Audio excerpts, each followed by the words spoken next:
శ్రీ గురుభ్యో నమ. అందరికీ నమస్కారం. నీలాంజన సమాభాసం రవిపుత్రం యమాగ్రజం ఛాయామార్తాండ సంభూతం తం నమామి శనైశ్చరం. అందరికీ ముందుగా శని జయంతి శుభాకాంక్షలు.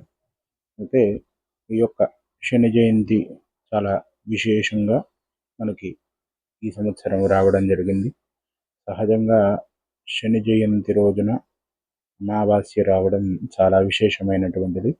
అయితే ఈ యొక్క శని జయంతులు మనం ఎలా జరుపుకోవాలి అనే దాని గురించి తెలుసుకునే ప్రయత్నం చేద్దాం. ఇక్కడ ఈ యొక్క శ్లోకాలు మీకు కనబడుతున్నాయి కదా, ఇవన్నీ కూడా శని జయంతి రోజున పారాయణ చేయడం ద్వారా అనేక రకాలైనటువంటి అష్టమ అర్ధాష్టమ ఏళ్ళు నాటి సప్తమ స్థాన దోషాలు, శని ప్రభావ దోషాలన్నీ కూడా తొలగిపోతాయి. అదేవిధంగా ఈ యొక్క మే 16వ తారీఖున అనగా రేపు మనకి శని జయంతి, అమావాస్యతో కూడినటువంటి శని జయంతి రావడం జరిగింది.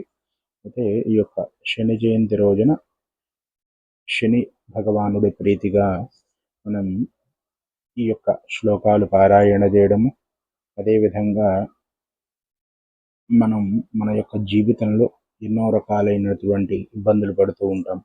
శని బాధలు అనేటటువంటి పేర్లు దానికి పెట్టుకుంటూ ఉంటాం.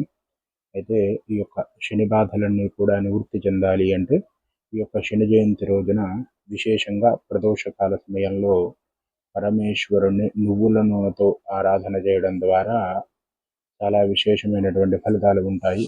మీకు శనివారం రోజు పరమేశ్వరుని ఆరాధిస్తే ఎలాంటి ఫలితాలు జరుగుతాయి అనేటటువంటి దాని గురించి నేను ఇదివరకు ఆల్రెడీ వీడియో చేశాను, దాన్ని చూడవచ్చు. దాన్ని ఫస్ట్ కామెంట్లో పిన్ చేస్తాను.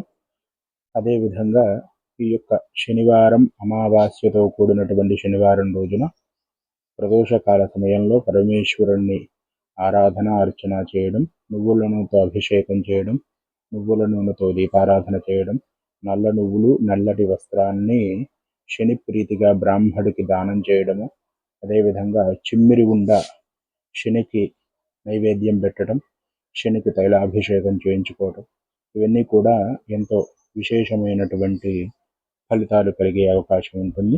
అదేవిధంగా ఈ యొక్క శని భగవానుడి ప్రీతిగా నువ్వుల దానం చేయడం కూడా ఎంతో చాలా విశేషమైనటువంటి ఫలితాన్ని వస్తుంది.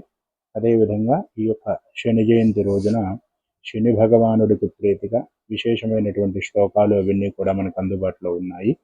వాటిని చదవడం ద్వారా శనుడి భగవాను దర్శనం చేసుకోవడం ద్వారా, అంటే నవగ్రహాలకి దర్శనము, ప్రదక్షిణాలు చేయడము, అదేవిధంగా శని సింగానాపూర్లో ఉన్నటువంటి శని భగవానుని ఆలయాన్ని సందర్శించటము, నవగ్రహాలకు ప్రదక్షిణాలు, శనికి ప్రీతిగా విశేషంగా నవగ్రహాల్లో ఉన్నటువంటి శని భగవానుడికి 19 ప్రదక్షిణాలు చేయడము, ఇవన్నీ కూడా చాలా విశేషంగా చెప్పుకోవచ్చు.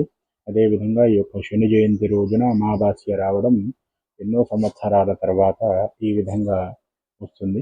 కాబట్టి ఈ యొక్క అవకాశాన్ని అందరూ కూడా వినియోగించుకొని శని భగవానుడి యొక్క అనుగ్రహానికి పాత్రలు అవుతారని ప్రతి ఒక్కరికి కూడా తెలియజేస్తున్నాను. ఈ వీడియో కూడా మీ అందరికీ నచ్చింది అనుకుంటున్నాను. నచ్చితే please like, share and comment చేయండి. ఓం శనైశ్చరాయ నమః అని కామెంట్ చేయండి. స్వస్తి.